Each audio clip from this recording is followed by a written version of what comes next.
Hello and welcome to a very special lock-in episode of the Crate and Crowbar. It is late May when we're recording this.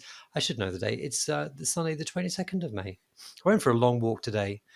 I'm kind of tired, but in a nice way.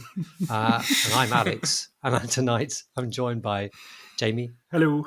And Graham. Hello. Hello. Jamie, tell us about what we're going to be talking about tonight. Yeah, so I'm a big fan of traditional roguelikes, which I think we'll go on to define in a moment a little bit clearer for our purposes here. But I think, I've been fascinated by them for quite a few years now, and I play a bunch of them. But one of the things about me, and I'm speaking entirely for myself here, is that I am a fucking idiot, right? And I'm not good at these games. Never been good at them. I'm not sure I've ever completed any of the examples we're going to talk about in any particularly significant ways. They're often really hard. They're often really obscure. The people who are successful at them often play them at the exclusion of every other kind of game, or devote themselves for decades to trying to do this. But I think despite that, I think about them a lot.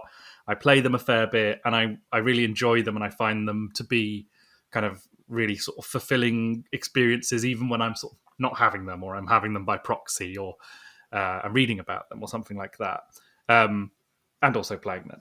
And so I thought, if that chimed with how you guys experience these games, then it might be fun to kind of talk around that a little bit and chat about, being shit at traditional roguelikes rather than like being elite, edgelords, dungeon masters, then you would often find talking about this stuff.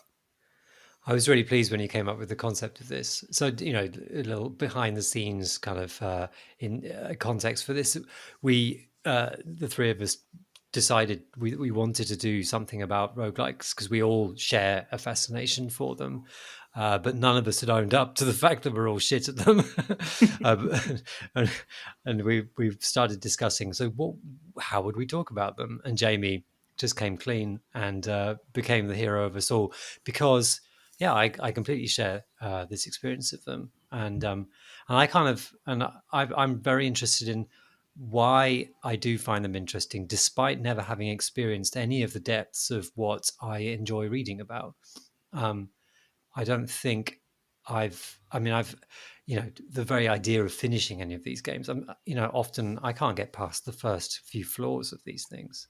But let's define, the rogue-like genre is actually quite a broad and often argued about arena. Should we just define, or do we have a definition of what we want to talk about, or are we just going to talk about a series of games which sort of loosely fit in that area? I mean, certainly we wanted to start with some of the more pure roguelikes. I wanted actually just to talk briefly about Rogue first. So we're going to talk about Brogue, and then some of the sort of offshoots of them, like Sharon the Wanderer, and maybe Jupiter Hell, which I think you could probably fit into this stuff, even though it has a lot of bells and whistles.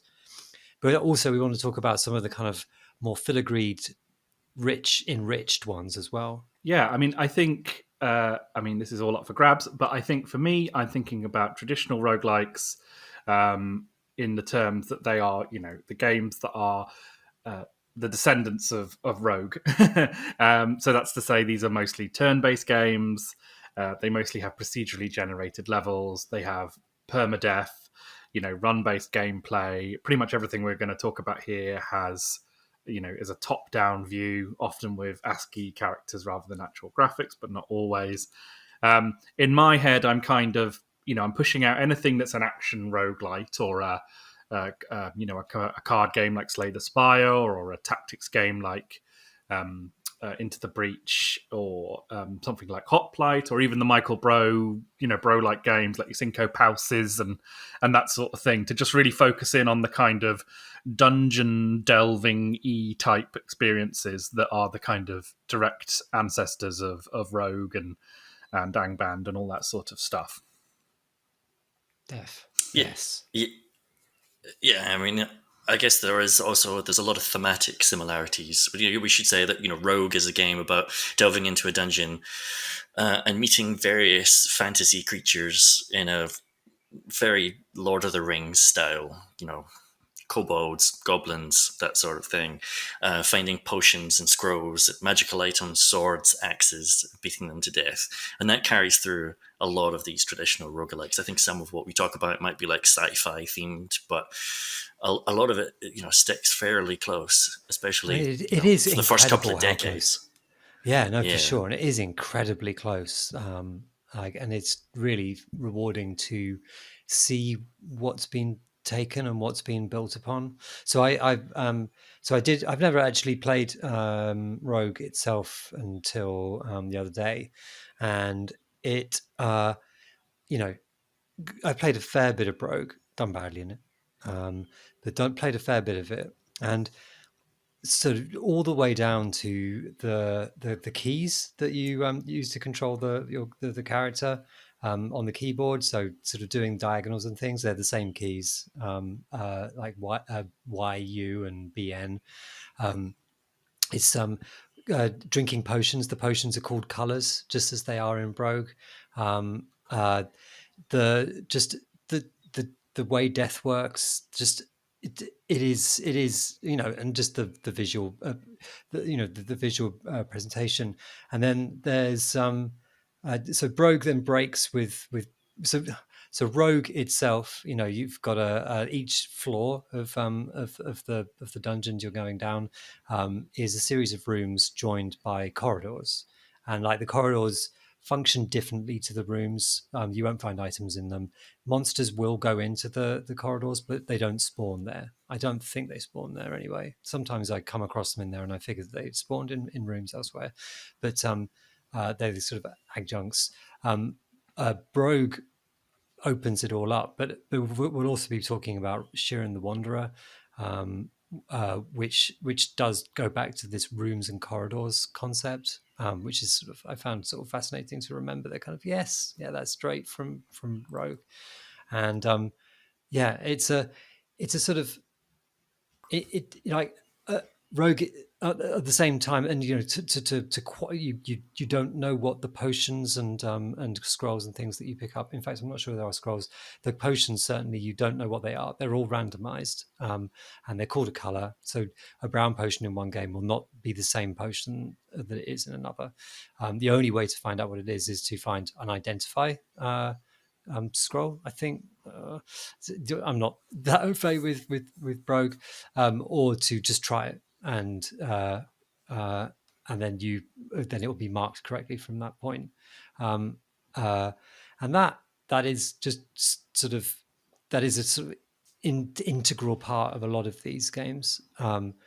And Angband and things really played with that system kind of a lot, and Brogue, it's at the center, like it plays a really significant part in Brogue as well.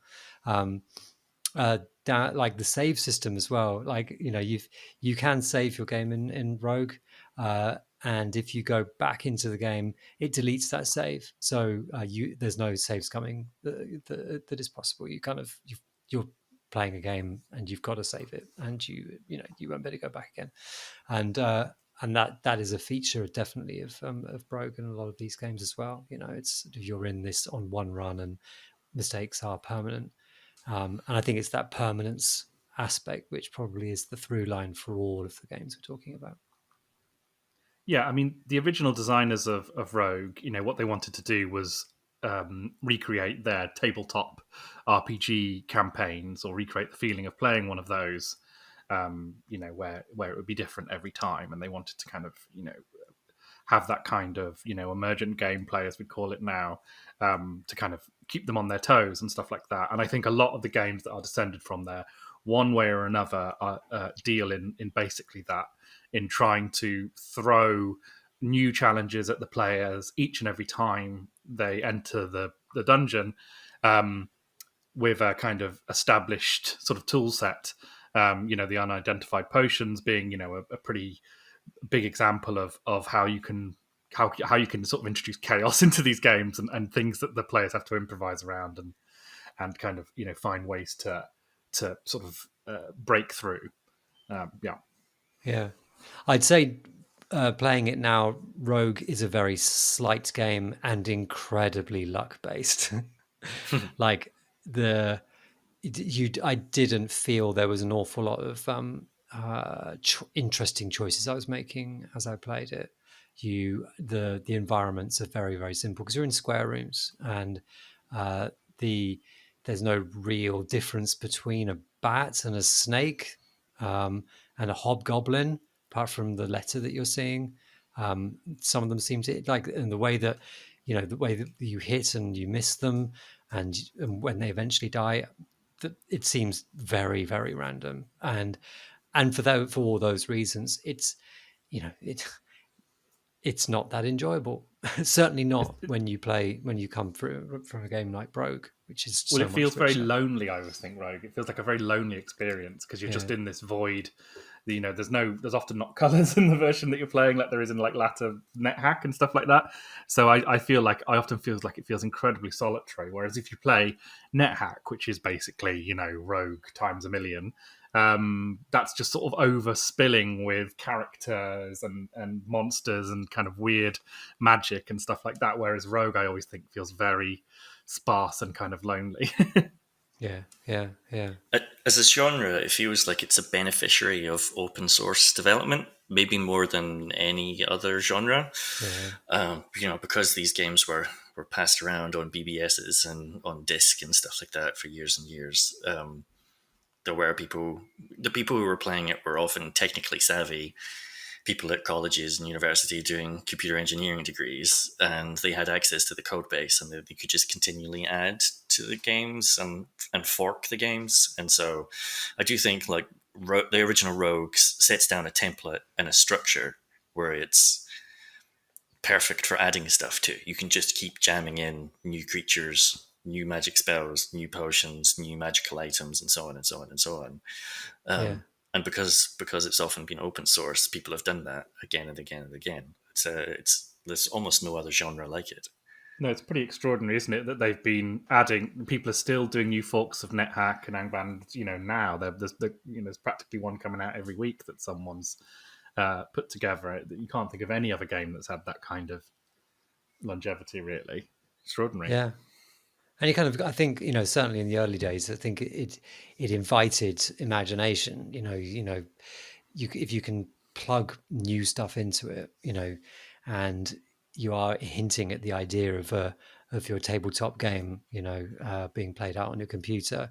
So why shouldn't you be able to walk back into town again, like go up to the top and go into town? If you're going into town, why can't you meet people?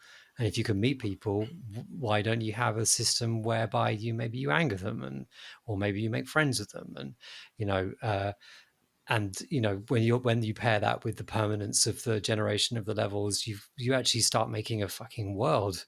And and this is all starting in the kind of like the mid 80s, I think, sort of, I suppose, born early 80s really. And that's I would say these are among the very first games to kind of simulate a world. Absolutely. So I think it would be interesting to maybe have a think about where I'm interested just personally how you guys came to the idea of traditional roguelikes, because I can explain mine very quickly. I was listening to a podcast called The Crate and Crowbar, and they were talking about this game called Spelunky, and I looked up Spelunky, and it's I got it and I played it once, and then I realized I was going to have to do the whole game in a wanna, and I couldn't believe that was a thing that existed. That just seemed ridiculous. And then googling this term roguelike, and that and realizing it was this whole other thing that Derek Hugh had kind of brought into a sort of the genre of a platformer. And that just seemed fascinating enough to kind of go digging and find Rogue and NetHack. But I'm interested, in you guys, particularly, working in the games press and stuff like that, at what point the idea of a roguelike came across your radar. I don't particularly like this origin story because it means giving credit to Kieran Gillen. But it was before I joined PC Gamer. It would have been around 2003 or something like that. He wrote an article for PC Gamer about Zangband TK, I think was the with the specific fork, which was this like 8-page, really lush feature which mixed design analysis with like anecdotes from his own experiences playing the game, like different lives of different characters and adventures he'd gone on. And he made it sound fascinating. Basically, like the anecdotes that the game was producing for him sounded really interesting. And so off the back of that, I think I went and downloaded Zangband DK and started playing it, and then went back and played, other games in the genre, other versions of Zangband and Angband before it, and eventually NetHack and Rogue as well. So that, obviously I might have been the person talking about Spelunky probably too much on the Crate and Crowbar when you were listening to it, Jamie.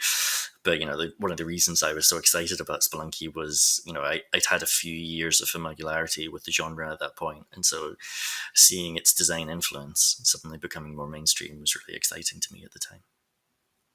Yeah, that's fascinating, isn't it? Because it's like someone taking something from two dimensions almost. And I know Spelunky's a 2D game as well, but kind of, it's almost like that moment in Fez where the level turns around and your mind is blown by the kind of, the idea of seeing something in a new light. And I can imagine that feeling pretty awesome, actually, when someone's like, oh my gosh, they've kind of turned this into something entirely new. Yeah. How about you, Alex? Yeah, I had quite a different experience where I was just really ignorant of all of it up until I was working. It was shortly after I joined Edge magazine, so it was about 2007, and we'd be sent just random cartridges of games by the publishers of kind of DS games and things like that. And often they would not be marked with anything, or it would just have like biro kind of, the debug kind of cartridges. They were kind of rewritable cartridges, you see, and so they would just have a pen name written on them. And often the PRs, because they'd be sort of scrappy little games, the PRs wouldn't really put too much effort into telling you what they were, but they would just send them anyway. I think maybe they were expected by the sort of the Japanese head office that at least they'd be sent out. Anyway, one of these came in, this cartridge, and so I stuck it in my DS and I started playing it. And it's called Sharon the Wanderer, and I had no idea what that was. Didn't really look it up, but was kind of there was something about it. I was intrigued. And started playing it, and I had that very special experience of getting to explore this game without having any knowledge of how a roguelike should be or was, or even I didn't even know that it was part of this this tradition at all. So I came in completely cold, and I played it, and I was just stunned and wondering where the fuck this had come from. This sort of incredible design paradigm, I suppose you'd call it, with all the attributes that we've been talking about, and wrote the review of that game with this sort of sense of wonder. It's incredible. I think by that point I had actually done some research to understand where it had come from, but it felt really fresh and new. And like around the same time, that was when Demon Souls came into our office in the same way. This kind of, magic markered DVD that came in, and we sent it to. We didn't play it. I think it must have got checked. Like, what is this? And sent it to Simon Parkin, who would kind of pick up some of the sort of. We knew it came from Japan. Like Simon might get something out of this. And he came back and said, "This is fucking amazing." And we went, "What?" But anyway, those were amazing days. Like, that was just sort of this sort of incredible discovery. And yeah, that was my route in. It's funny because you can still find online reviews of Sharon and other Mystery Dungeon games, which is basically Japanese roguelikes, which completely miss the point. There's still quite a few of them around where people have played it, seen that you die, and when you die, you go straight back to the beginning, and there's no way of saving your game. And just because they had no reference point for this thing at all, it just seems like a mistake to them, which I don't blame them for at all. I may well have made exactly the same mistake if someone had lent me that game or something, and you just sort of play it and you die and you go back to start. You just say, well, this is bullshit. Like, what's the point of this? Games exist to do the opposite of this, and it's quite it's such a unique psychology that kind of they want to engender in you, just like Demon Souls does, really. Like, those games really want you to get to their headspace. They're not really interested in convincing you, although Sharon is, I'd say, more than most. But it's one of those weird things that when you look, you see traditional roguelikes just kind of pottering around in the background of video game history, from almost the beginning. I mean, even something like Diablo is basically, Definitely. I mean, it's not even basically, literally is them trying to make Angband, a real-time Angband, all the way down to the, return scrolls and the idea of like procedurally generated weapons, a +4 blade of explodey head or whatever. That's an Angband invention. So yeah, it's so strange when it's like when you hear a band for the first time and then you start seeing them everywhere. It's that kind of weird feeling. Definitely, yeah. With Sharon, so Sharon the Wanderer is a series. I can't remember right now. Like, it had been long running before this point, and yeah, it's part of this general mystery dungeon series. But Sharon the Wanderer, you are a kind of a hatted kind of adventurer character, and in this game, food is really important, and this is kind of like an archetype that not all of the roguelikes follow, but food is this constantly ticking down resource, which means that your health will always regenerate. But once you run out of food, then you will die. Your run will be over. So you're kind of. I remember being really nervous during playing Sharon, terrified about when the food ran out. But that particular game seemed quite stingy with it. I was trying to find it today. I don't know. I think that must have been. They must have never sent the actual kind of the commercial cartridge for it, but it was very stingy with the food, and I felt quite stressed all the time through playing it. I probably didn't get that far in the game before writing the review. Reviewing roguelikes. I mean, can you think of the worst genre? I suppose esports games, they're horrible to review. But roguelikes, the amount of time that it was clear that this game expected of you, or at least, it's quite clear. Like, the way that it names its flaws gives a sense of how big the journey is ahead of you, and just how early I was dying and things, and just knowing that kind of I really wasn't getting very far. Yeah, I didn't get very far in that game before writing the review, but its special things were really clear right from the start, and that's and some of its atmosphere, very weird atmosphere, just very friendly, and cartoonish, but with a sense of surreal otherworldliness, which it's quite affecting. Yes, brings me back. With you, Graham, like, what is it that brings you to these games? Like, what is it that kind of, because I mean, I don't actually, I've talked a bit to Alex about this, but I don't know with you, like, maybe you're an absolute master at roguelikes, I don't know. But like, have you ever completed one of the sort of hardcore ones? No, I'm exactly the same as the two of you. And like, our experience is so uniform across the three of us, I think that maybe this is just the experience of 95% of people who play these games. Yeah, probably. What I find is that when I'm playing a game, I need to feel as if I've accomplished something if I'm going to return to it.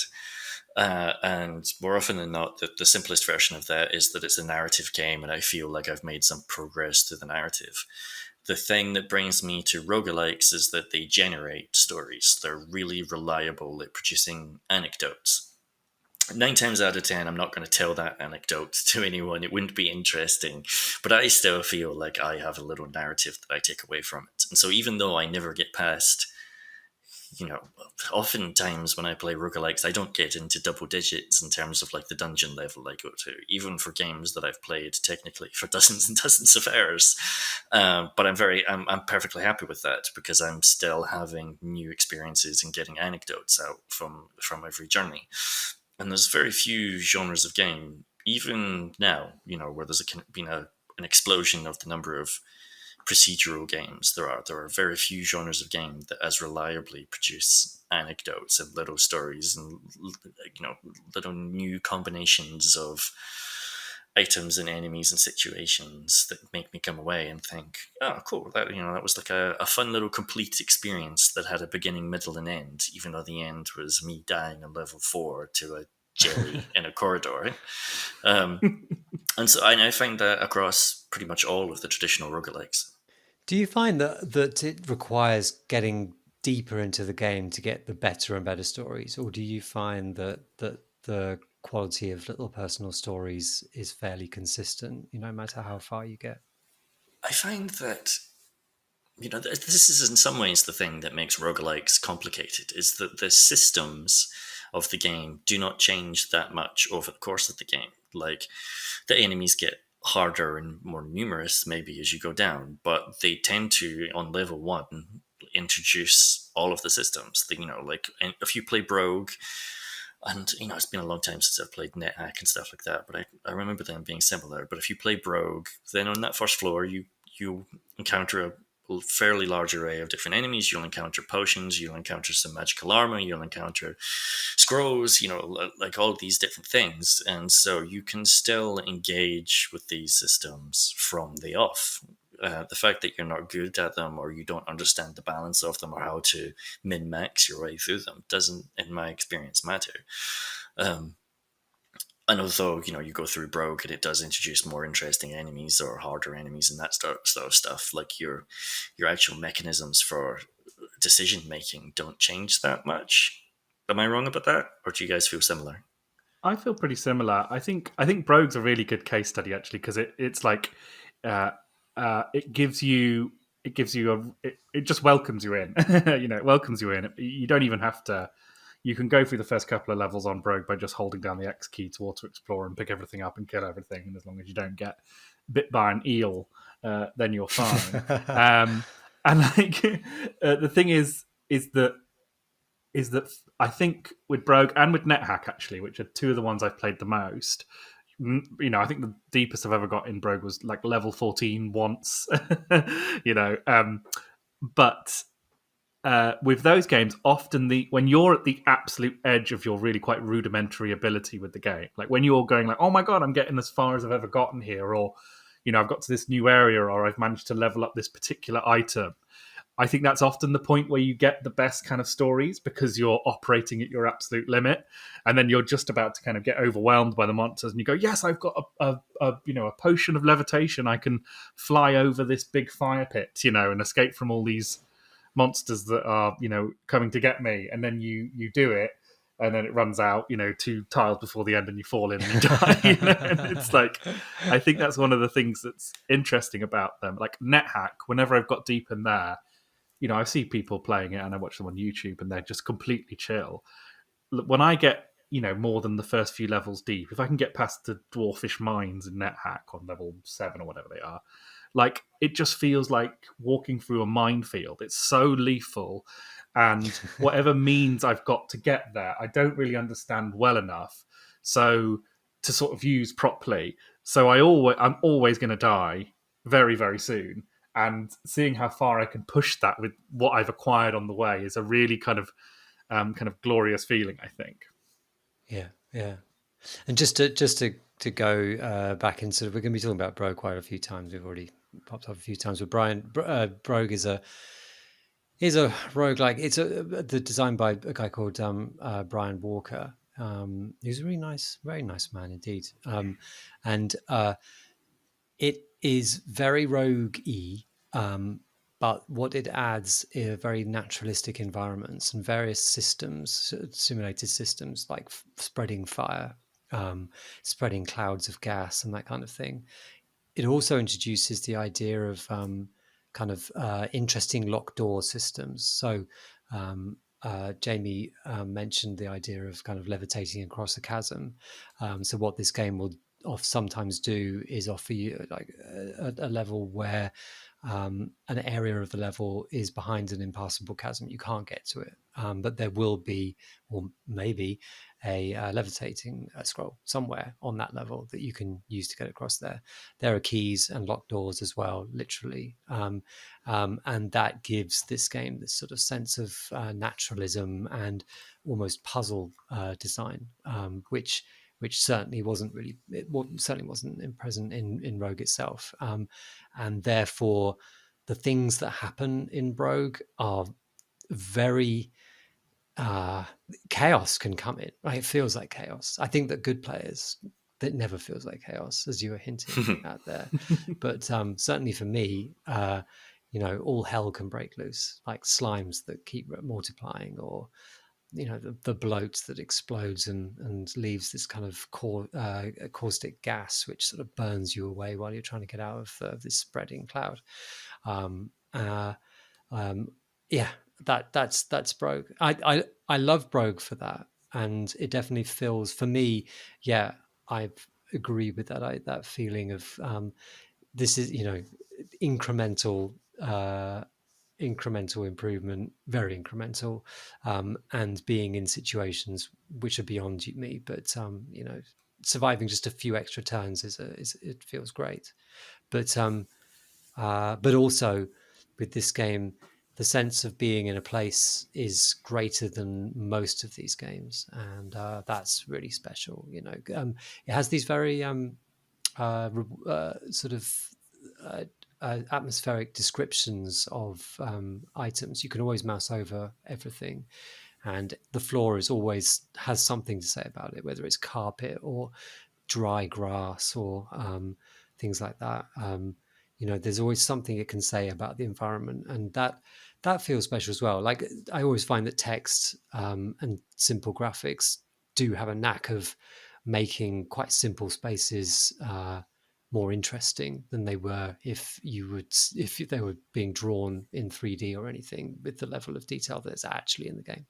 There is something quite beautiful about Brogue, I always think, like the way it renders its gases and its liquids, that sort of stuff. Lava lighting our brooms and that sort of thing. Yeah. If people are interested in the level generation in Brogue, we'll link it in the show notes, but I interviewed the developer, and I interviewed him specifically about the level generation, and he produced a bunch of GIFs showing it in action, like different processes as it's generating dungeon floors. It's really interesting the way it creates rooms, creates the corridors, and then cycles through them, basically making each one much more interesting than most like older roguelikes. And Brogue is the game that I would recommend. Like, if someone wants to get into traditional roguelikes, Brogue's always the one that I recommend they start with.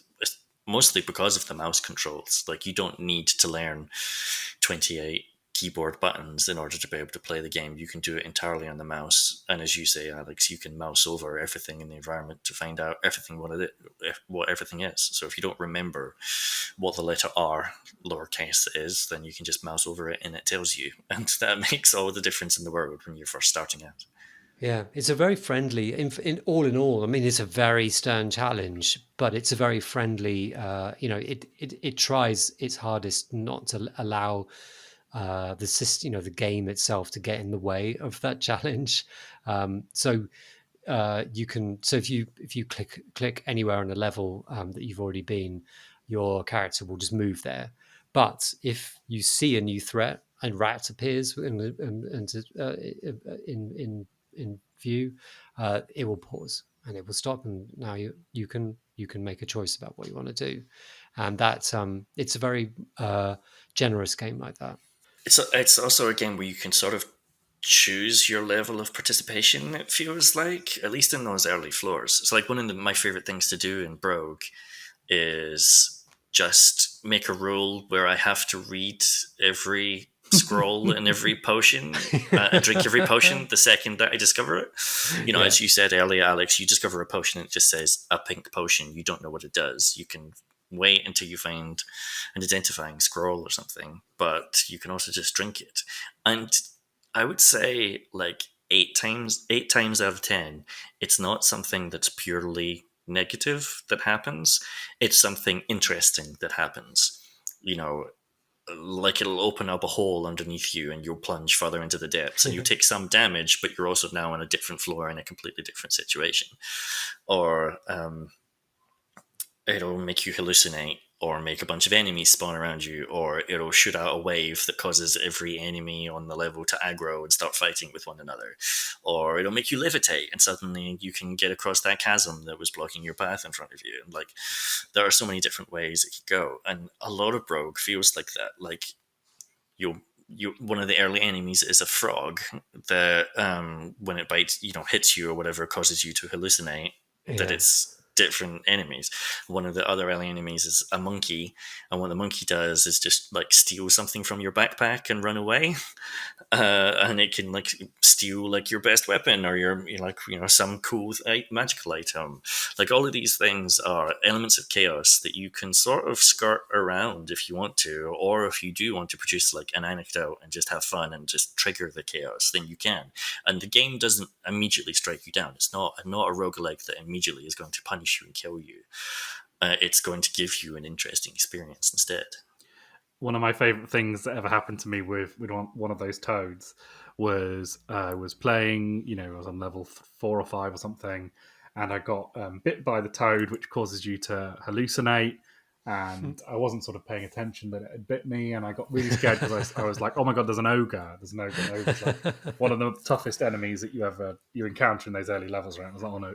And I was like, "Oh phew, it's not an ogre! It's a kobold or something." I was just hallucinating, so I went round the level, and the hallucination wore off. But I wasn't really paying that much attention to it. And then the O for the ogre came back onto the screen, and in my head, I just thought, well, that's just a kobold, because I hadn't made the jump that actually I was stopped hallucinating. It was just a real ogre, which I just sort of tried to saunter past, and it just hit me and killed me in one hit, because I'd assumed I was hallucinating it. And like, it was really funny. It made me laugh. And it's like that thing where you're sort of bringing your own character and your own sort of experiences into the game. And I always think that's a wonderful thing. And Brogue is really good at like, you'll find a monkey or tied to a post, and you can rescue it, and the monkey is now your friend, and when that monkey dies, as it will, you will feel a genuine sadness at this tiny little M on the screen, which has been your loyal companion for the last probably about 4 minutes before it dies. And I just think that's such a little elegant thing to give you a little pal. I mean, you can free an ogre as well, which is pretty good actually. If you free an ogre, and they'll lumber after you and punch people in the head, which is pretty good. yeah, they're really special. One of the things you can do in Brogue is play a seeded run. So if anyone listening would like to play the run that I don't know if Graham you had to go, but me and Alex did. Yeah, I did as well. You did as well, so we can report back on that. So if you click on new game, it'll give you the chance to put in a number to sort of set the same version of the game to play. So if you put what will hopefully be the date of this episode, which is 2705 2022, and we'll put that in the show notes so you've got it. But if you put that into the Brogue Community Edition, which is the one to play, and we'll put a link in there too. We all played that. I think I'm not sure how well we did. Alex, would you like to report back on your experience of that particular seed? It went really badly. It went very badly. It's floor 2. I basically explored all of floor 2 in the so hopefully if you're going to play this, come back to this section because there will be spoilers. But in the southwestern corner of floor 2 there is a room. This is actually there's a levitation and chasm sort of feature in this particular one. So levitated over to it, nearly ran out of levitation. No, that's right. I got over, realized I had no levitation left, and then thought, oh shit, how am I going to get back? And then there was another levitation scroll, which was very nice. Thank you, Ryan Walker. Very good. We were doing well.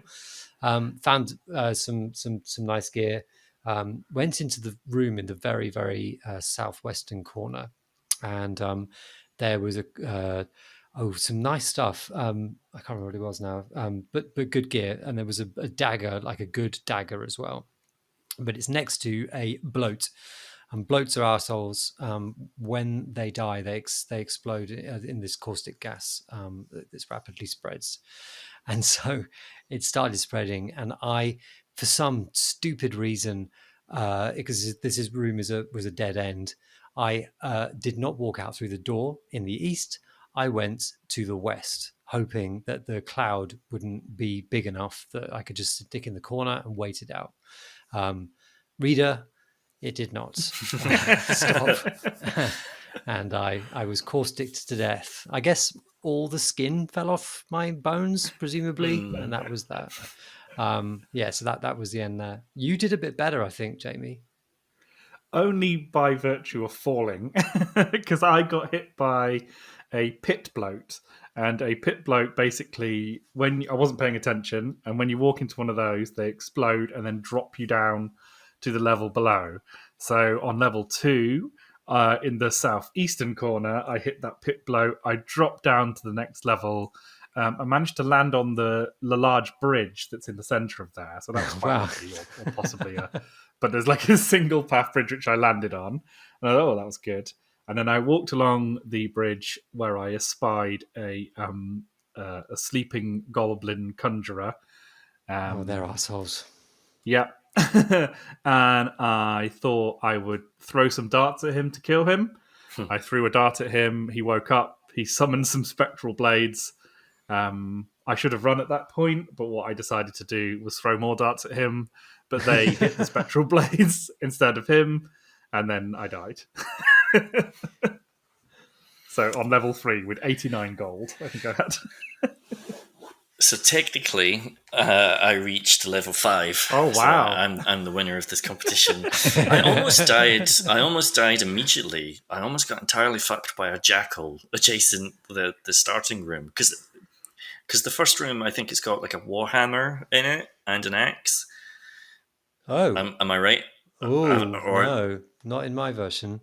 Not in my version either. That's in interesting. mine, the one I played, which sounds like Jamie's. There's a.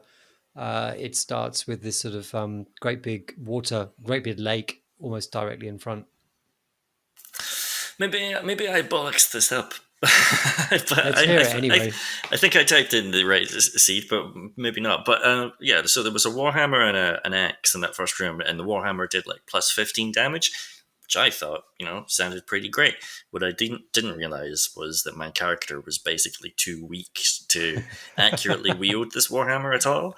And so I went and tried to attack a sleeping jackal in an adjacent room and missed, despite the fact that it was asleep, and then just continued to miss until it almost completely destroyed me. But luckily there were some healing spores nearby I was able to pop, switch to my axe that I also picked up, and kill the jackal, restore myself back to full health with the spores, and then explore on. And I made the rule for myself on this game that anything I find, I'm going to put it on, drink it, or read it immediately. Good. So I found some scale mail. I immediately put that on. Turned out it was cursed, and it constricted around me painfully, such that I could not take it off. So that was fine. I got onto the second floor. And there was a huge chasm there and a potion of levitating, so I was able to use that and get across. That felt really cool. But eventually I got down to the 5th level, but it turned out that the stairs down I found just led to a dead end. They just led to a room with like a trap in the middle of it that when I stood on it, caustic gas poured out. And then the only other room adjacent to that had the path blocked by lava.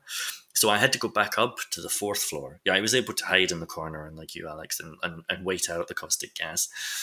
Went back up to the 4th floor to try and find another route down, but the 4th floor was just lousy with caustic gas, basically.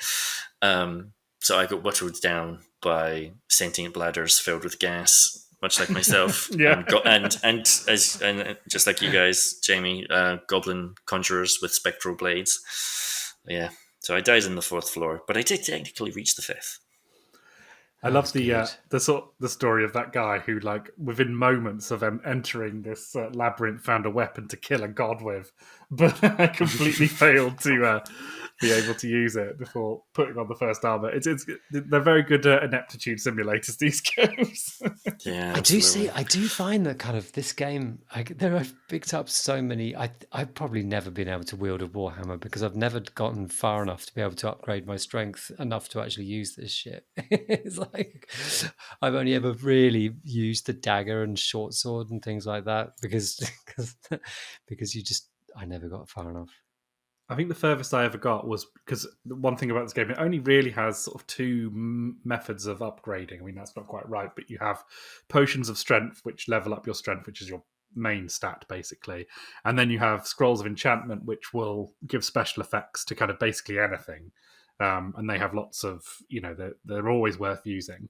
And I think the furthest I ever got in the game was by enchanting a whip again and again and again. And it was just this, like, amazing like power rush of being able to wallop people from across the room and just sort of, but of course what happens is you get overconfident and die, which is always what's going to happen in one of these games, where the moment you think it's I'm going to piss the way for the rest of this dungeon, this is fine, and then 2 seconds later you're on fire and dead and exploded. I think the most exciting progress I've ever made was, I think I managed to rescue a monkey, and then I later managed to rescue 2 ogres, and so I was just like this rampaging mob of incredibly powerful creatures that were all fighting on my behalf. But then I got bitten by a toad and I hallucinated, and I couldn't tell my own ogres apart from the enemies because everything was just shifting into different creatures. So of course I attacked my own ogres by mistake, at which point they just walloped me and killed me to death. Man, what a tragedy. Yeah, my pals turned on me. I suppose they were hallucinating as well, because we probably all got soaked in the same stuff. I've done that on NetHack. I've hallucinated and killed my own dog, which there's a special message for when you do it. Like, I can't quite remember what it is, but it's like, betrayal surges through your body or something like that.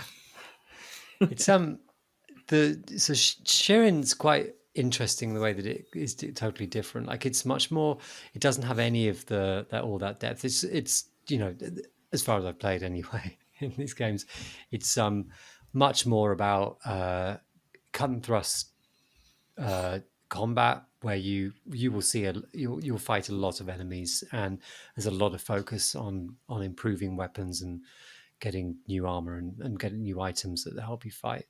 You get quite a lot of items and things. And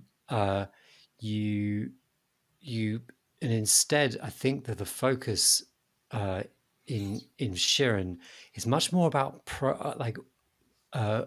meta progress. There are lots of systems that allow you to save things that you've gathered on one run so that you can keep them for another run. There are ways of maintaining the biggest successes as a result. There are characters and things who have persistent. I think with persistent sort of you're giving them things, and I can't remember exactly how it works, but you give them things and participate in their storylines, and that's persistent across runs as well. And so the little towns that you go to, they will build up and things will change in them as over the course of the game. Brogue, certainly, like every run, the only thing that you're building is your knowledge and experience and ability to make better decisions in the future, in theory. And that's kind of like, there seems to be 2 sort of divergent ways sort of this genre tends to go. Yes, although Sharon actually does both. So Sharon the Wanderer, and the game to get is Sharon the Wanderer 5. I'm not going to try the title because it's ridiculous. The Tower of Fortune and the Tower of Fate. It's got that's right, yeah. I think that's what it is. I think is a masterpiece. I think it's my favourite sort of traditional roguelike, and it was an absolute revelation getting it on Switch last year. So what you've just said is correct, in Alex, in that it has quite a lot of stuff that carries over between runs, but that's only true for a portion of the game. So Right. the game has a kind of set story kind of mission to get up this tower and fight a god at the top, to bring this girl back to That life. seems a lot, doesn't it? To fight a god, I'm struggling with snakes and shit. But it is basically the tutorial, because that game is insanely enormous. And though on that kind of main mission you can find ways to escape, you can get an escape scroll which will send you back to the village, or you can take certain grasses that will if you die, they will send you back to the beginning with all your items intact, and then you can upgrade your weapons and stuff like that. But the real game, Sharon fans will tell you, is in the post-game dungeons, which is a weird name for them because you can go to them basically straight away in the sort of dungeon center. And there's lots of different types of them, and lots of them have sort of weird mutators on them, like your hunger decreasing in real time, or you can't drop items, or certain enemies will spawn, or there's no day-night cycle. The game is full of all these kind of crazy and various systems and effects and stuff like that. Some of those allow you to take in items. So that's when you can bring in your stupidly leveled up shield and sword and all that sort of stuff. Right. But many of them don't allow you to do that. Many of them you just have to start off, and it really is like a rogue or a brogue experience where you just start off with absolutely nothing, and it's you against your wits in one of these dungeons. It's insanely hard. The first time you do them, you have to get to level 30. The second time you do them, you have to get to level 100, and they are insanely challenging. I've never completed any of them, I think, to the highest degree. And what's fascinating is that there's also ways that you can slightly mitigate your item pool in terms of what spawns there, but only a little bit, and it's kind of far too complicated to go in how that's done. But the game is that first sort of story mission before you get to all the post-game stuff is, I mean, it is kind of the tutorial, but it's also a really robust challenge. It took me a good 50 hours to do it, because it's about teaching yourself how to play. But once you've kind of got that kind of skill set in hand, you're able to take that into the post game, and that's where it sort of really begins. There's so much in that game, and it's wrapped up in this beautiful package, just gorgeous to spend time in. Beautiful music, everything's designed like the most dreamy JRPG you can possibly imagine. It's so kind of cute and charming, but what it does disguise is one of the most punishing and systems heavy games that I think I've ever come close to. And levels are constantly threatening to kill you in various ways, because it's like a lot of Japanese games in that it's a single series where they kind of release sort of the same game over and over again, but iterating on it. The meta game that the players have been kind of engaged with against the developers, which is Spike Chunsoft, over generations now, is such that it's a real deadlock. There's no way to cheat the game. Well, there are ways to cheat the game actually, but there are also ways in which those cheats are sort of stripped away from the players as well. One other thing I'll mention before I stop infusing about Sharon is that it has this really unique rescue system. So if you die in one of those post-game dungeons, you can either just die and go back to the start, or you can ask to be rescued, which you can do 3 times. And what that means is another player has to get to you. So they'll play the same seed that you played for the level that you're playing. They have to get to your body, and then they can resurrect you and leave you an item to help you on your way. And you can do that 3 times, and then you're gone for good.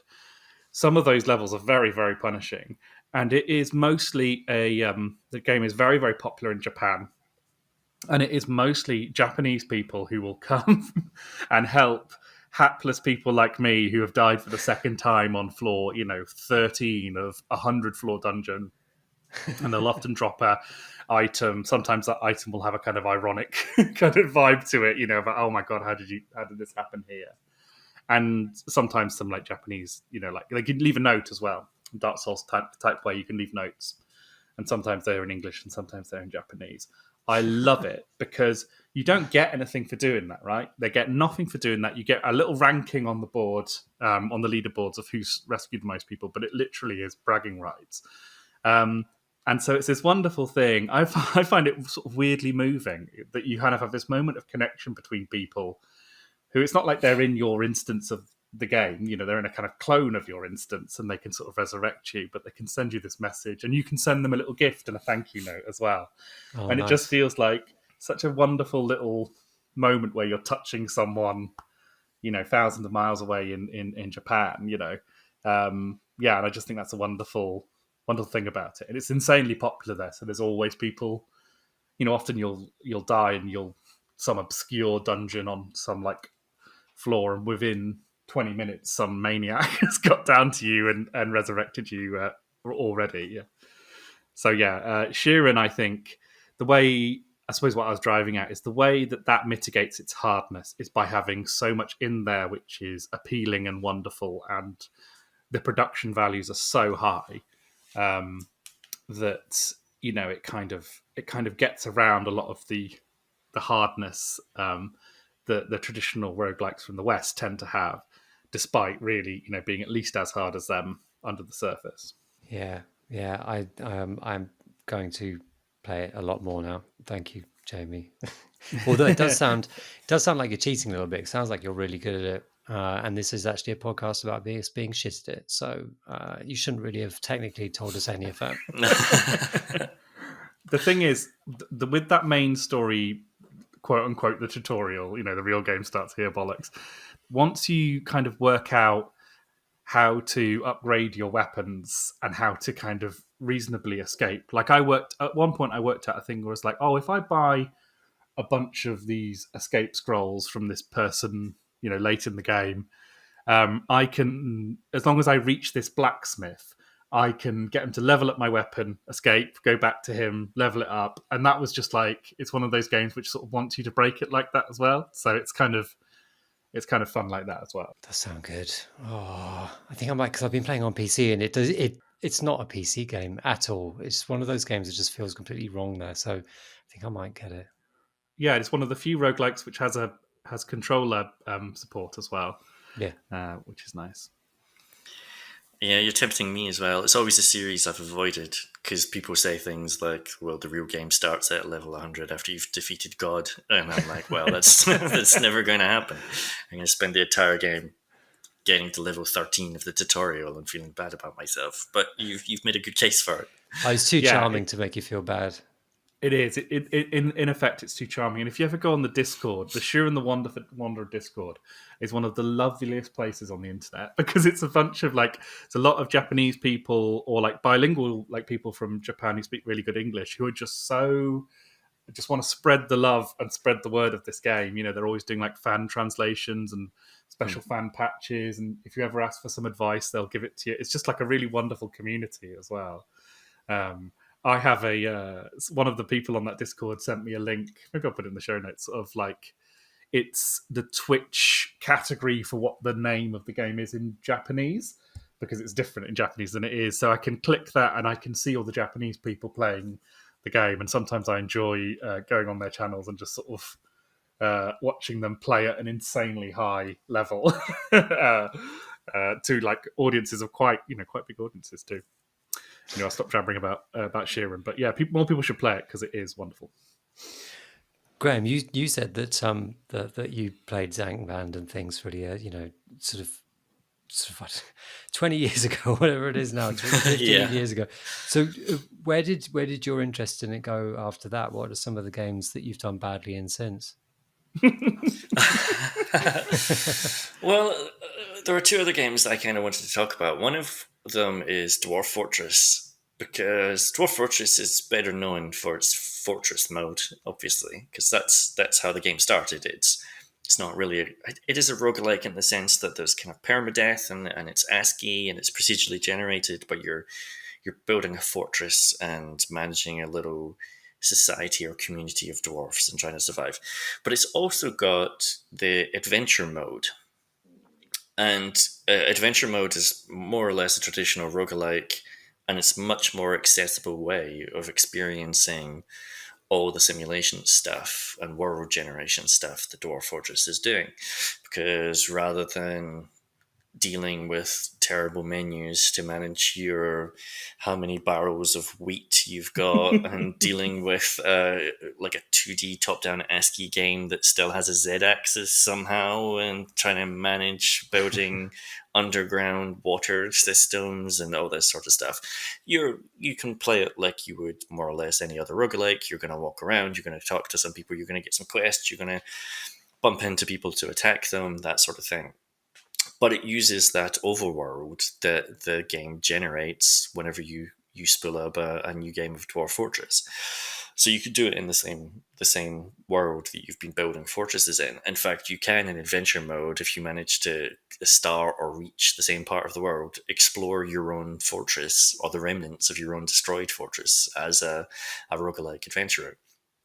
And it's a really cool way of experiencing that place. So like you can go to a procedurally generated town and meet a man, and it'll have procedurally generated like local monsters in the caves, and then it will generate dialogue for all the people in the town, so you can talk to them, and they'll tell you about, we really need someone to deal with the spectral warrior in the cave nearby that comes out at night and kidnaps people and has been murdering them. And then you can say, okay, I'll sort it out for you. And, make a friend in the local tavern that will come with you on the journey and go off and have this very trad fantasy adventure story in a really easy way. And so I wrote an article about this a few years ago, actually, called Dwarf Fortress, the detailed roguelike that's easy to play.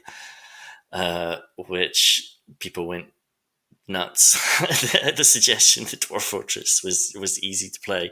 Like even the Dwarf Fortress subreddit kind of took offense at the suggestion that their game was in any way accessible. But I really think it's a really overlooked part of Dwarf Fortress, and in some ways it's overlooked, I think, by the roguelike community as well, because that's not how it's not the dominant way of playing Dwarf Fortress or the thing that gets talked about the most in it. Yeah, that's really interesting, because I've seen it as the menu option and wondered what it would be. And I think, yeah, it's an amazing premise to know that you can play an adventure in a world that you already know because you've been building fortresses in it.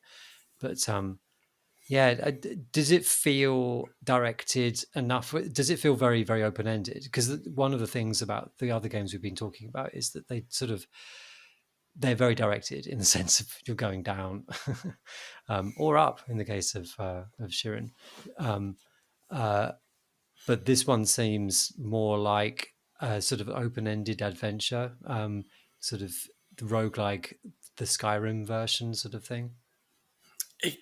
Yes, to a certain extent, but so they did a bunch of work on this mode basically a few years ago. Like they spent months and months just working on adventure mode rather than the fortress mode, and at that point they introduced a bunch of systems that allow you to give the experience direction. So there's a bunch of hooks there that you can go find to give you those quests that generate a specific experience. And so that's what I'm talking about, where you can choose to start the game near or in any town or city, and that town or city will be filled with NPCs who, if you talk to them, they will tell you available quests that you can go on.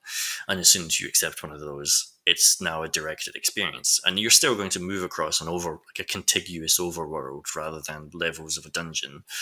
And on that journey, you might meet encampments of enemies or like travelers that are moving across the world and all this sort of stuff. So you can have like side adventures as you go, but you still have this like directed thing of, well, there's this monster nearby. I'm going to kill the monster. If I succeed in killing the monster, I'll get some shiny armor, and then I can go back to town, get a reward, and get another quest and go out again. And so, yeah, obviously that's still more like Skyrim, but it still feels like a directed experience because of those hooks. Yeah. I think another one that's really good at that kind of stuff is Tales of Magile, which used to be Tales of Middle-earth and is now Tales of Magile for obvious reasons. That's a really good game because it's kind of pick up and play-ish. And it has a similar kind of overworld, underworld, wombling free sort of setup, which is really friendly and kind of has that kind of same... it's written rather than procedural. It doesn't have the kind of robust, hard proc gen of Dwarf Fortress, but it does have that kind of joy in, wandering into a forgotten town and getting some procedurally generated quests to go and fight some procedurally generated monsters for procedurally generated gear. And I think, that can be a really fun. The kind of hack and slash vibe of it as well can be really kind of entertaining too. I always find playing adventure mode Dwarf Fortress kind of terrifying because the worlds are so enormous and so different every time, and there's very little you can kind of rely on, and they just feel very expansive and big in a kind of way that sort of dwarfs Elden Ring even. It's kind of, there's such huge imposing worlds that you sort of find yourself in a tavern in. Yeah, wonderful stuff, really. It has a lot of the same advantages to me as Brogue does. Like, Alex, you talked about the text in Brogue being really evocative. Dwarf Fortress is obviously famous for its battle descriptions and its text of flesh being rent from the bone and all this sort of stuff. And so the second that you walk into a tavern and you meet a dwarf who says, "I will follow you as long as you show me death," basically, he just wants to die. He'll come with you as long as you can guarantee that he will die. Then immediately I'm like, cool, this is my friend. I love this guy. Let's, we're going to go fuck some dudes up. And then, it's the monkey thing again of the second your monkey dies 4 minutes later, when that dwarf, is punched so hard in the neck that his spine snaps in half. You're like, wow, this is amazing. Dwarf Fortress obviously also has the best procedurally generated monsters as well. Like some of those forgotten beasts that you get in Dwarf Fortress. I've never encountered one in adventure mode, but I'm sure you must get them there. Yeah. Some of the most bizarre and weird sounding abominations, I think. Fantastic.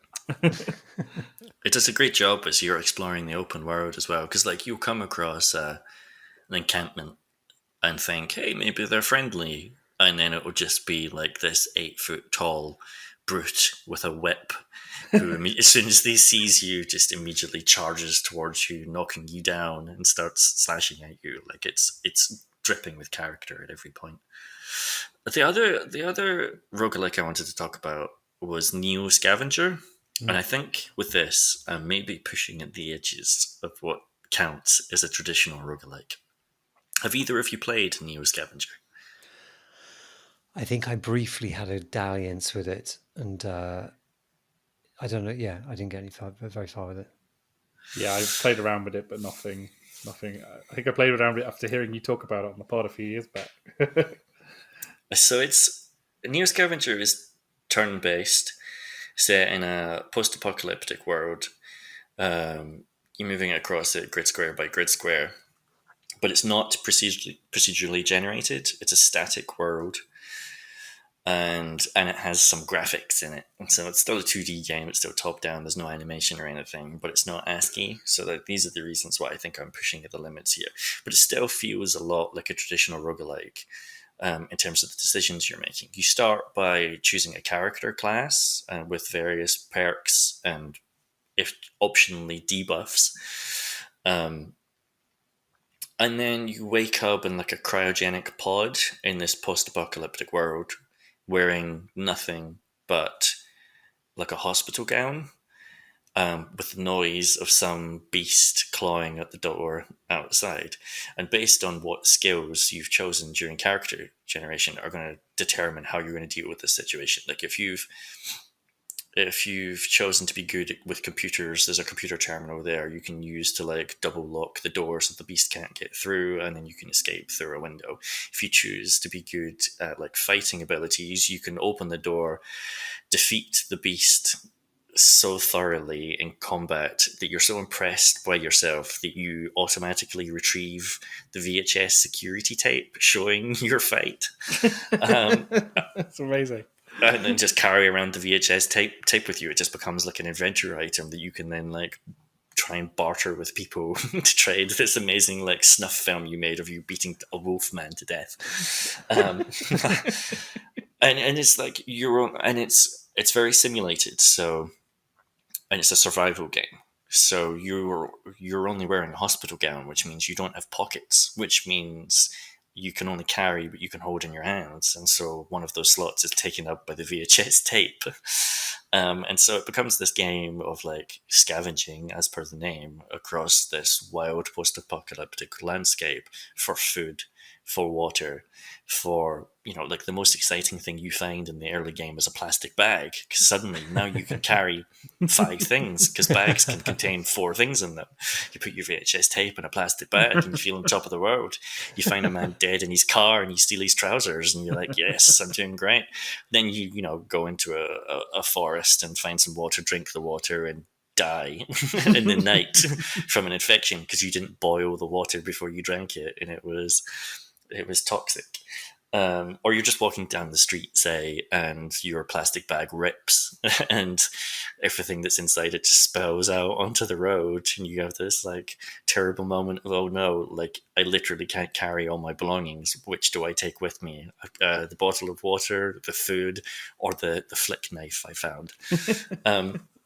But it has these, you know, it's very simulated, and it has these roguelike style systems in it. You're making decisions right from the off. It's super compelling. But the fact that it's this predetermined world, I think, makes it really easy to get into as well, because you start off, the entire world is covered in a fog of war. You uncover it over the course of playing, you die, you're set completely back to the beginning to start over again, and the fog of war is back. But you in your own head know, well, to the north, that's where I died in an arena fighting a robot for a squad of what seem to be cannibals who are going to eat me if I lose. So I know where they are now. Don't get there again. And I know why I died. And so, but like, you can either decide with your next go, well, I'm not going to go back there because that seemed pretty grim. I'm going to walk east and find something else. Or you can decide, well, actually, I am going to go back there, and I'm going to make different decisions this time. I'm going to sneak in rather than going in through the bouncer in the front door. I'm going to I'm going to go talk to the same person I spoke to this time, but I'm going to make different dialogue choices and see if I can get a different outcome. And so it has this thing of, you always feel like you have an opportunity to do better the next time by kind of like following through the footsteps that you did the last time, if you want to, or if you get stuck, going a completely different way. And I like procedural generation is obviously like a really big part of what keeps roguelikes interesting, but it also can prolong the learning process, because the obstacles that you met the last 10 times might be completely different on the 11th time. So the stuff that you've learned, you don't necessarily get to apply on your 11th go. With Neo Scavenger doesn't have that problem, and it can feel at its best like, you know, like you're playing Fallout the roguelike, essentially. It's interesting, isn't it? Because you know, a game like NetHack, the levels are procedurally generated, but the structure of the game is fundamentally fixed. You know, and that, I think, when people finally sort of learn the degree to which that is true, that there's always going to be a certain level at a certain point between a certain amount of flaws. That's how people begin to kind of crack and break those games, and you get the people who say like they wish NetHack was harder because it's too easy once you've worked all that stuff out. And it sounds like Neo Scavenger has something of that in it, where you can actually, you know, your sort of growing knowledge is more than just your like ability with the systems. It's actually about the physical structures of the world around you and being able to kind of grok that. Which I think is a nice way to sort of learn these things. I think, yeah. In a way, you could compare it to Outer Wilds, which is a game where it obviously resets the loop every, is it 15 minutes or something like that? But you're retaining the knowledge in your head. And so, like, Newer Scavenger has that very similar loop. The other similarity it has with Dwarf Fortress is a granular wounding system, which turns out to be one of the things I'm most compelled by in any video game. It's another game in which you can get like punched really hard in your arm and get a description of your broken bones, that then has like an impact on your decision making, because although maybe you survived the fight, you might then die of your wounds in your sleep in the back of a abandoned car that you found, and it's just like, immediately that's an evocative story to me. There's that game Stone Shard. Have you played that one? It's a very beautiful pixel art traditional roguelike. Marsh played it a little while on the pod, I think. But that also has a very granular injury. So you sort of go into your body and, put splints in and apply potions to different body parts and stuff like that. Very gruey, satisfying, sort of Snake Eater vibes. I haven't played that, but I definitely will now. It's extremely my bag. What about you, Alex? Like, what have you played after you're coming into the series, into the genre of roguelikes back in 2007? So in and out of Brogue has been probably the longest running kind of light failure game. I think I've been following Jupiter Hell. I wanted to mention. Well, I did. I mean, it's been patchy, really. But so I was going to talk about Jupiter Hell before then. There's a really interesting game called ZHP, which came out on PSP a long time ago. Another Japanese game made by the people who made Disgaea. So it has the same kind of 3/4 kind of isometric view, pixel graphics, same sort of. It's presumably done in the same engine. It has the same sort of feel and sound with the text, and it has printies in it and that sort of thing. But this is it's a roguelike, and it is just in the way that Disgaea is a bananas tactics game. ZHP is a bananas roguelike, and I don't really want to go too deep into it. But one of the things that makes me quite think about is the fact that a lot of these games have the same fundamental systems, rogue derived systems, and often have a few different systems on top of them, like the rescue system in Sharon that Jamie mentioned, and other things. But in general, a lot of them have the same kinds of systems. But it's the dressing that they have, that sort of the way they present them, and the terms and terminology that they use to describe them, and the way you access them, and the way the sort of the vagaries of how these particular ones work. ZHP. I remember when playing it, a lot of it was about in the early games, all about interpreting what on earth the characters were talking about. Like, what are they? What is this system? What is this character saying that they do for me? And you realize, oh, okay, they just upgraded such and such, or they allow access to a certain kind of area. In ZHP, you're kind of moving from area to area in these little levels. I said I don't really want to go into it too deeply because it's kind of obscure and kind of quite odd, but it was a lot of fun. And for you too, I found Sharon going through the tutorial for Fate of Tower and things. A lot of it was kind of going through dialogue to wait until they kind of give me the keyword for what the function of the thing that they do is. They sell the pots that allow you to do the thing. ZHP is actually newly relevant because it's just released on PC.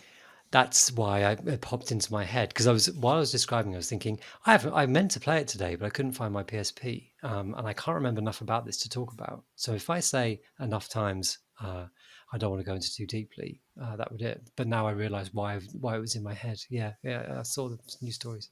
Never heard of that one. I'm definitely going to check that one out. Is it as obnoxious as Disgaea is? Yes. Like you're saying? Okay. Okay. Yeah, it really is. No, it doesn't. No, it's not quite as peppy, but it does. So it's themed. I can't remember what the proper name for it is, but like a sort of a Japanese kind of action serial with great big heroes who's fighting the other heroes. And you are a failed hero that's meant to be saving the Earth, and you died, but you've been brought to this dimension where you're going to be trained up to be actually worthy of saving the Earth, and you're kind of going to go through levels a bit, but to train up and get better and better, so that you can actually succeed at it. So there are lots of characters who are very very Japanese voiceover artist style, like American squeaky voice people. One thing I'd say about Sharon is that it's not voiced; it's all text, Yeah. and this is just me doing another push to get more people playing that game. And it's funny because the vibe of that game I wouldn't say is obnoxious. I know you weren't saying that, but it is kind of the vibe of the people talking to you in that game is sort of like, you're going to be here for a very long time. This is your home now, so we're going to explain this thing to you nice and slow. You just take your time, and maybe in 500 hours of play you'll finally understand what I'm talking about. Okay? It's kind of it's very softly, but it's weird, isn't it? Because it's a lot of the Japanese games. They spend very, very interminable tutorials on simply movement. With the Shiren 5, there is a succession of very basic trace tutorials that tell you, dedicated to holding down a button so that you go diagonally. This is an important thing to do, but there is an entire fucking tutorial devoted to it, and yet you feel completely bewildered about, but what am I meant to be doing, and who is that character, and why can't I go into that space, and oh goodness, there's sort of like this sort of discrepancy between the general mystery and how kind of mundane the things that you're being told are. Yeah, it's completely bonkers. It also, not for nothing, it also contains an entire Minesweeper game and an entire what do you call the Japanese box pushing puzzle games? It's got one of those in there. A soccer band game. Okay. It's got a whole soccer band game in there as well. They just stuck in there for good measure. Well, that's good. That's three games in one, and it justifies Absolutely. the purchase on Switch that I just made. Thank you. You mentioned another roguelike there. You mentioned Jupiter Hell. Yeah, Jupiter Hell. So that's it was called a Doom RPG. No, what was RL? Doom RL. That's right. Which changed its name for obvious IP reasons, and to Jupiter Hell, and it is a roguelike interpretation of Doom, turn-based. It has all of these, a lot of the archetypes, except for you're shooting guns rather than generally doing melee. Like, melee is actually probably, there are ranged options for all the games we've talked about so far, but melee is the core of the games we've talked about so far. But yeah, Jupiter Hell is completely is very much about shotguns and pistols and assault rifles in a 3D environment with kind of lighting effects and lots of sort of jibs.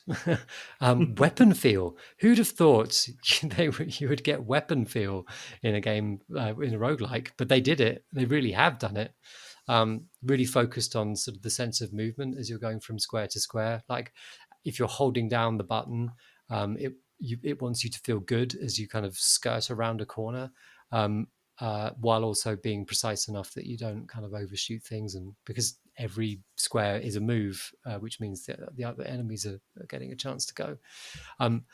But what one of the other things that Jupiter Hell does that's very different is that it's a really long game. I played it a couple of weeks ago, I hadn't picked it up for a while because it's sort of, I think it was in early access, and I think it's come out of early access now. Anyway, it's quite different to what I played maybe a couple of years ago. A run, the first run I'm on, I'm still in. I've been to all over a base. I've been down to a planet. I've dug down beneath the surface of that planet. I've been to laboratories. I've upgraded so much stuff. It feels like I'm playing a full game in this one run, and it's quite fascinating for it. I don't know what it's going to feel like when I inevitably die, because I don't really feel that I've done brilliantly, although I do feel powerful now. The upgrades in this game, you get to a pretty powerful. There are all these once you get enough experience, there are these various skill based abilities that you can upgrade into, and then upgrade from those points. One of the things that I got is that I can't die. I can't die. I can't remember the vagaries exactly of why I can't die, because the run can end, but it's a real safety net, and it's the trait, isn't it, that where if you would die, instead your health goes to like 22 or something like that.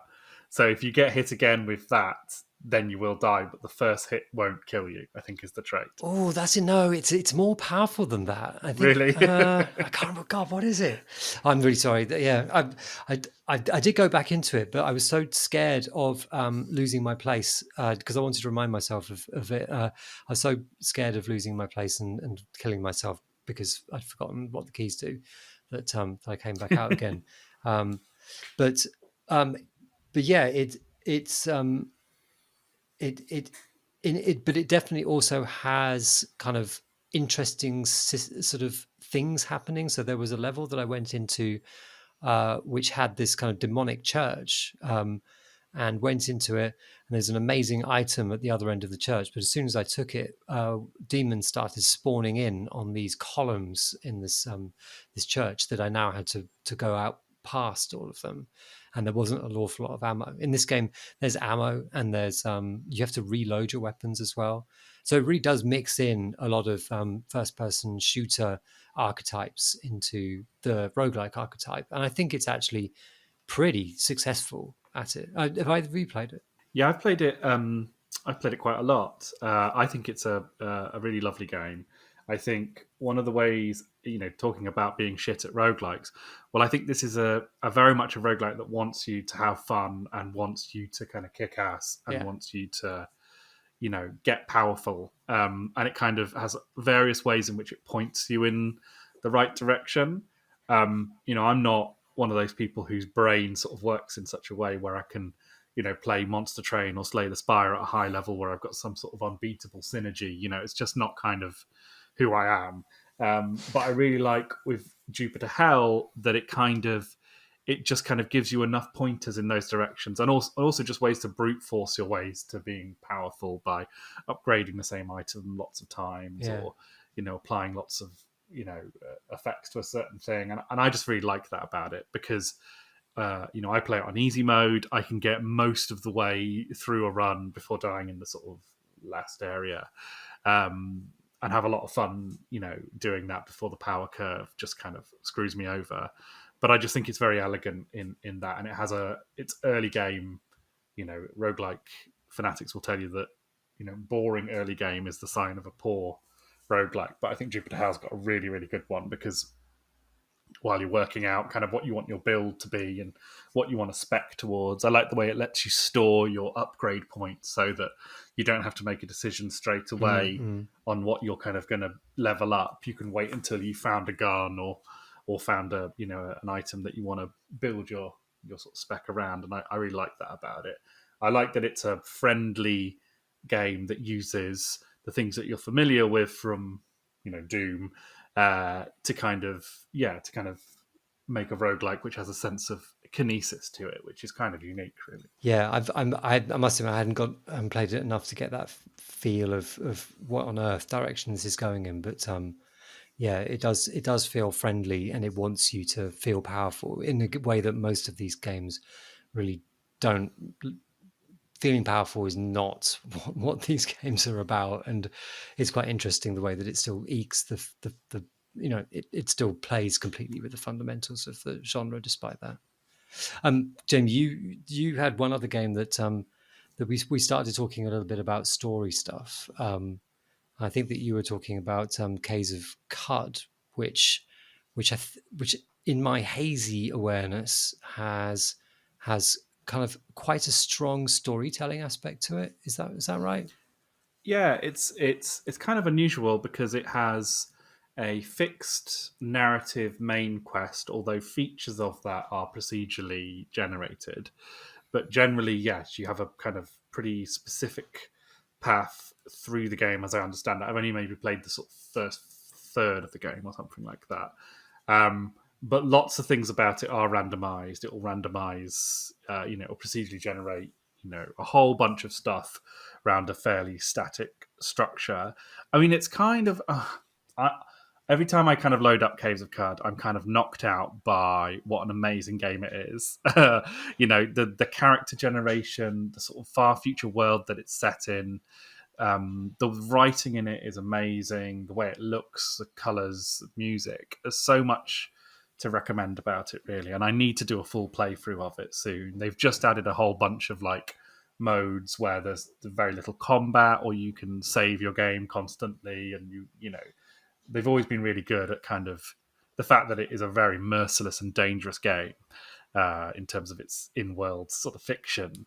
They've always worked quite hard to mitigate that, and now they really have proper save states and proper checkpointing and things like that. It's one of the things that's great about it is you can kind of build your own kind of weird monster in the character creator with all sorts of mutations and weird abilities and body shapes and things like that, and that makes it a really fun game to kind of role play in. I think if you sit down with the character creator and go, I want to build a big hairy Spider-Man who can teleport and who shoots goo out of his face when people hit him, you can kind of build that, and take that off into the game to go and fight people with. It's an interesting one. I think they're coming towards the end of early access now, and I need to go back to it and have another go, because they've put so much into it, and I've seen lots of interviews with the devs and stuff like that. They've put there's so much in that game, and so much of a kind of exploration space that I think, it's kind of special. It's just I often find myself, just slightly getting a bit tired of it, in that kind of being shit at roguelikes thing. It's so hard to commit to something like that, which is why things like Sharon and Jupiter Hell, where they're giving you a boost, they're kind of patting you on the shoulder every now and again and telling you you're doing well. I kind of need a bit more of that in my roguelikes. I'm a meek little boy, and I need people to tell me I'm doing a good job. So bringing it back to kind of we've been sort of talking about it all the way through. Brogue doesn't really pat you on the shoulder, but all three of us have played it a lot. What do you think it is about that particular game that's held our attention so sort of consistently? I mean, I think a lot to do with it is the fact that it's free. It's easy to download. It's just a little app. You open it up. The levels take place on one little screen that's easy to resize and move around. And it doesn't have a complicated, control structure. It pats you on the shoulder by how friendly it is to play, and how welcoming it is to play, and how little it presents a world that seems complicated and challenging, but also, the levels literally twinkle at you.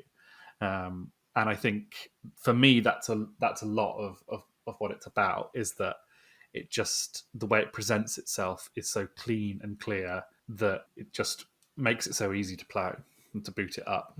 Yeah, I think, we've spoken about its accessibility, and I mentioned before how easy it is to choose to get anecdotes out of it based on how you play. But yeah, certainly that other part is I often play these games on a second screen while I'm watching something, and a lot of games are really bad as second screen games because you have to listen to them. Traditional roguelikes, You don't have to listen to them. Most of them are silent; they're just text.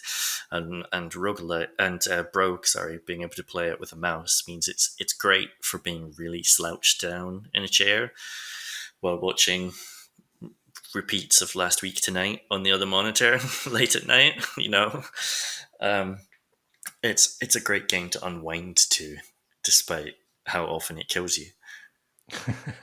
One of the appeals, I think, of roguelikes is for me at least, is the challenge of them, right? Is the idea that these games, it almost sort of speaks to the part of me that likes really like difficult jazz music or something like that, or really insane heavy metal, where it's like you want to go to the extreme of something. You want to find something that's like really punishing and difficult, but rewarding once you understand it properly. And, roguelikes are these games made by these complete weirdos who don't really, who kind of exist in a completely different system to the rest of, the way video games work. And so it's almost like the same feeling where like, right, I'm going to read all of Ulysses or Moby Dick and that kind of vibe. And I think because Brogue is such a like loving homage to Rogue and to those games, whilst also being the most friendly, I think there might be an element of that kind of brings me back to it, because I want to play the hardest game in the world, right? I want to get good at the hardest game in the world. I'm never going to do it because I can't be arsed and I'm an idiot. But there's something about it that makes it easier to come back to sort of half-heartedly attempt that, perhaps. Do we want to talk about watching other people play roguelikes? Yeah, there are some good other ways to it. There's some good books about roguelikes. I recommend John Harris's at Playbook. He was the kind of guy sort of writing about roguelikes on the internet in the late 90s and stuff when no one else was. So a lot of that's archived, and you can also get his book, which is really good. He wrote a great book on Sharon. Rodney lives on Twitter. And just a generally great guy. There's things like the Roguelike Celebration, which happens every year, which is always really interesting, and they have great talks there. Really interesting people coming on. That's all on YouTube. You can watch those. There's a particular streamer I really love called Tonehack, at Tonehack, who for ages and ages there weren't any Let's Plays of NetHack on YouTube that were any good or worth watching, and then he did them, and now he kind of has been kind of doing that for a while now, and he's just really good fun. I think he's probably a chill Canadian, like all good streamers. He's just a chill Canadian dude. And I really like him. There's also Blind IRL, who does a lot of Dwarf Fortress stuff, but is really good at that too. And like, there's also like people do speed running of NetHack now, which is insane to watch, which is completely ridiculous.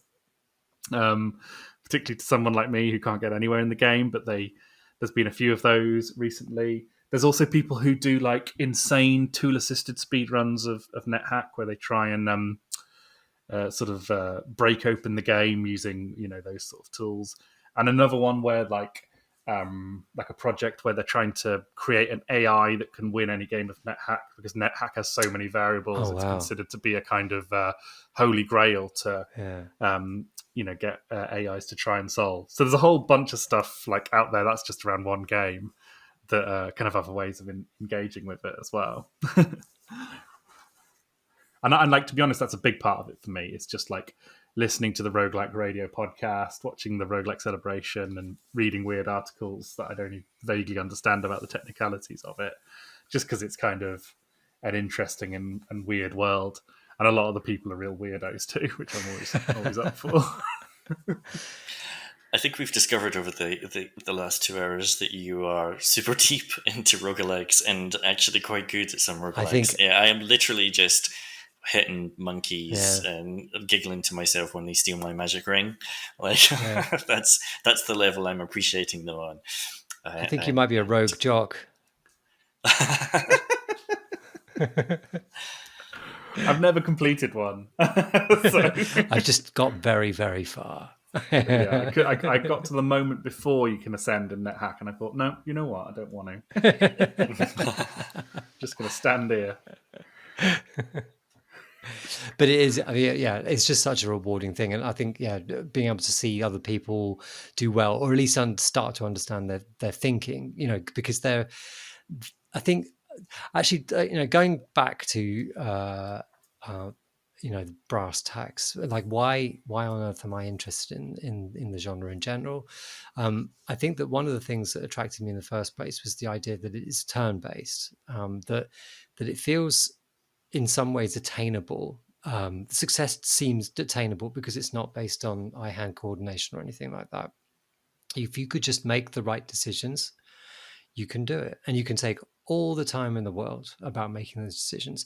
I mean, this is an absolute fallacy, obviously, as as we've been discussing, but I think that just the hint of that idea it was enough to kind of bring me in, and then to be able to watch people and to understand their decision making, at least the processes they go through, feels like a rewarding thing. I don't think you could ever watch an esports player and particularly get better at that game because of all of the other things that they're able to do that I know that I will never be able to do. But with these games, there's always a promise that maybe this run you could get a bit further, and maybe this time the decisions I make will be better. And so we beat on boats against the current, borne ceaselessly back into the past. So, you're sounding a lot like the last page of Great Gatsby there. And that's all we have tonight in this lock-in about roguelikes. You can hang out with us and our community on our Discord channel. You can find the link at our website, crateandcrowbar.com. You can follow us on Twitter at Crate and Crowbar. You can listen to the show on YouTube, where you'll also find our various spin-off projects. That's at YouTube/Crate and Crowbar. The Crate and Crowbar is kindly funded by our Patreon backers. If you'd like to know more about supporting our podcast and its spin-offs, visit patreon.com/Crate and Crowbar. And it only remains for me to say I have been Alex Wiltshire. I've been Jamie Britton. And I've been Graham Smith. Thanks for listening. Thanks for listening. Hey, everybody.